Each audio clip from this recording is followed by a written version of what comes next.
Projekti eesmärgiks on rohelahenduste testimine linnakeskkonnas ja selle kaudu linnakeskkonna arendamine, aga teine suurem eesmärk on ka inimeste kaasamine ja inimeste arvamuste kaudu nende elukeskkonna kujundamine.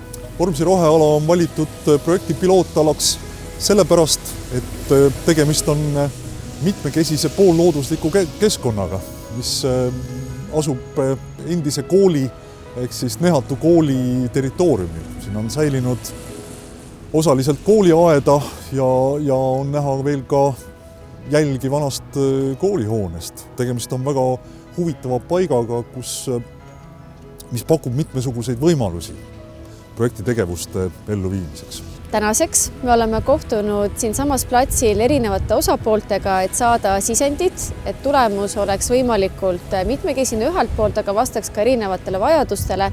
Ühelt poolt siis kohalikud elanikud, kes seda kohta hakkavad kõige rohkem külastama, aga teiselt poolt ka erinevad spetsialistid nii linna poolt kui ka mujalt. Oleme muuhulgas kaasanud ka Tallinna Ülikooli ja ka botaanikaaia teadureid, et saada just aru, mis on siin see kõige väärtuslikum koht ja kuidas sellele õigesti läheneda. Hetkel oleme tegevuses sellega, et valmistame ette pargis läbiviidavaid uuringuid ja hakkame ette valmistama ka eelprojekti.